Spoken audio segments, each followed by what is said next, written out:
Welcome to the session. I am Professor Rana from the Department of Mechanical Engineering. I work here as an assistant professor.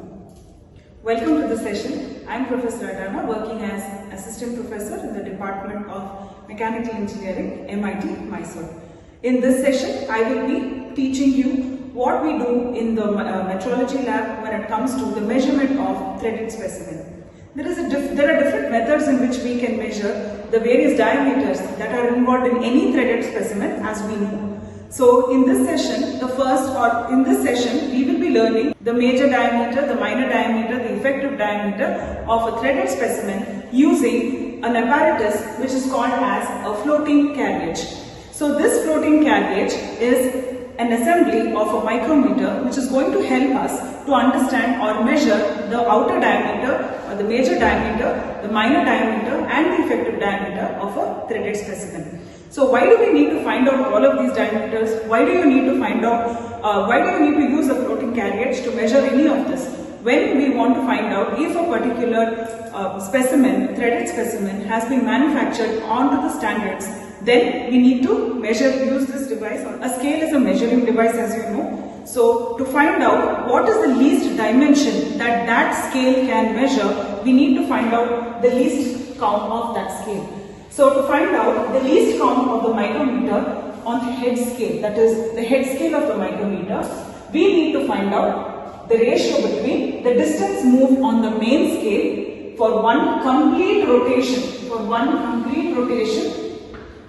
on the head scale to the total number of divisions on the head scale. So one complete rotation on the head scale, what is the distance moved on the main scale for that rotation to the total number of divisions on the head scale. And also next we have to find out the least count of the vernier scale of the micrometer. This is the total number of divisions on the vernier scale, minus the coinciding head scale division. So it is the difference between total number of divisions on the vernier scale to the coinciding head scale division with the 10th vernier scale division to the total number of divisions on the vernier scale. These two are measured, multiplied by the least count of the head scale. These two are measured in mm. So for this floating carriage, the least count is measured for the head scale as the distance moved on the main scale for one complete rotation on the head scale is 0.5 and the total number of divisions on the head scale is 250 divisions. So when we take this ratio, the number we are getting is 0.002 millimeters, and the least count for the vernier scale is the total number of divisions on the vernier, that is 10 divisions, minus the coinciding head scale division with the 10th vernier scale division is 9. That divided by the total number of divisions on the vernier scale, which is 10, multiplied by the least count on the head scale, which will give us 0.0002 mm per division. Coming to the apparatus of the floating carriage, the whole apparatus consists of a fiducial indicator, a micrometer, it consists of a holding anvil, two holding devices, that is the jaw or the chuck. It consists of standard wires of diameters that are mentioned, 1.650 and of 1.650 MMML, sir? Okay. It consists of two standard wires of 1.650 mm.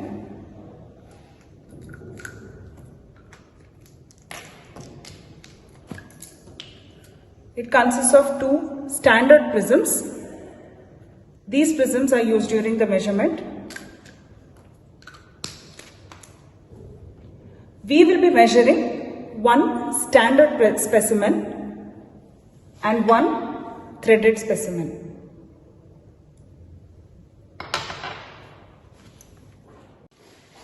We use the standard wires for measuring the effective diameter of the specimen and the prisms to measure the minor diameter of the specimen, and if we don't use any of these two, we are measuring the major diameter. So to start with, we mount the standard specimen between the two jaws as follows. using the screws to tighten it and hold it in place. Then we move the movable floating carriage accordingly. After setting up the floating carriage, we note down the micrometer reading over standard. This is denoted by RS. So in this case, RS is, we will check this by checking the main scale reading plus the coinciding head scale division multiplied by the least count of this head scale, and this is taken as a sum of the coinciding vernier scale division to the least count of the vernier scale. Now we are going to find out the RS, that is the micrometer reading over standard using wires. So here if you observe, we have hung the two wires on the hooks that are provided and wedged them between the holding anvil. Now this is done to find out the major diameter of the specimen that is given. The procedure remains the same. What we do is, after we have set the wires between the holding anvils at either side of the specimen, we rotate the tumbler micrometer and ensure that it is within the limit. Now this limit needs to be ensured because that is just the amount of pressure that is required so that we can find out what is the dimension that we are calculating. So once this is done, we note down the main scale reading, the coinciding head scale division, and multiply this by the least count of the head scale. Then we look at the coinciding vernier scale division and multiply it with the least count of the vernier scale. Now we are going to see what is the next way of measurement. This measurement is using standard prisms. So if you observe, in a similar way where we had mounted the wires, we mount standard prisms between the anvil holding device, the holding anvil, and we will use this to measure the minor diameter of the specimen. The procedure for all of this remains the same. Here also we are checking, after tightening the tumbler micrometer to suit the indicator, we take the measurement as follows. This is the head scale. So here we try to see what is the main scale reading from here, the main scale reading, and check the coinciding head scale division, whatever is the head scale division that is coinciding with the main scale reading. Multiply this by the least count of the head scale and the coinciding vernier scale division with the least count of the vernier scale. Now we will see how we mount the workpiece which is threaded. So the threaded workpiece, as you can see, has threads on either end. One has a square thread and the other has a angle regular thread. So here what we are going to do is, we will find out the major diameter. We will find out the effective diameter. To find out the effective diameter, we do not need the prism nor the thread. You just mount the workpiece between the holding anvils and rotate the tumbler micrometer until it makes contact with the workpiece.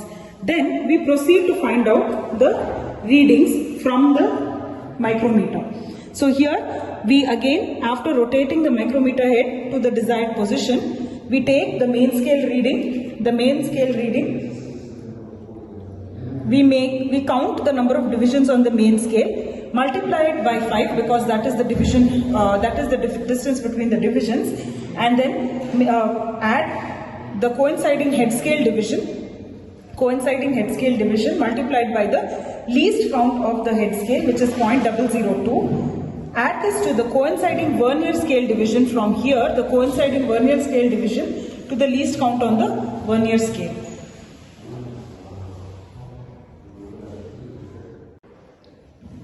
To find the minor diameter of this threaded specimen, what we do is we mount the prism, standard prism, here in the pitch of the thread, and then take the micrometer reading to find out what is the minor diameter of the specimen.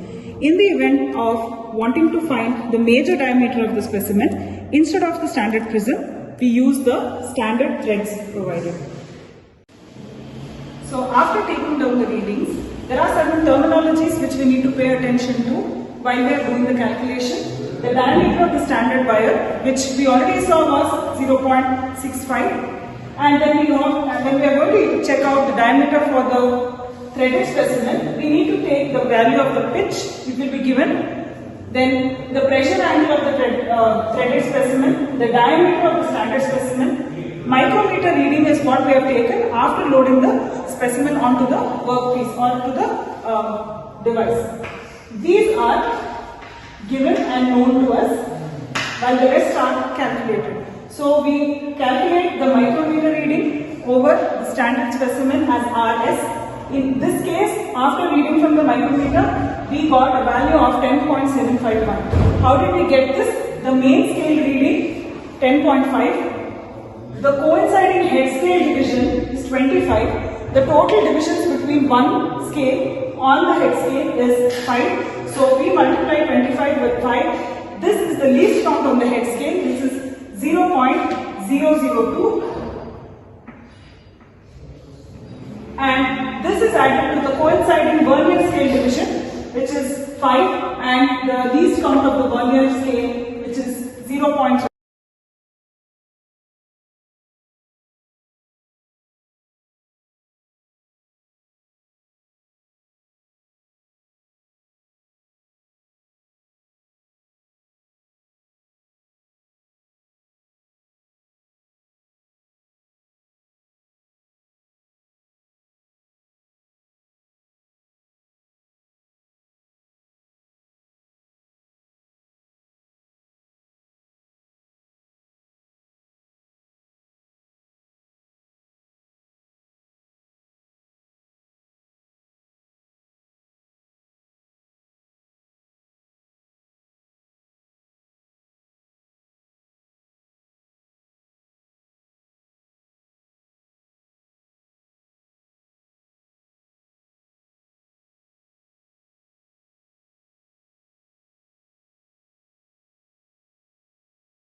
10.02. The final answer after calculating this is 10.02.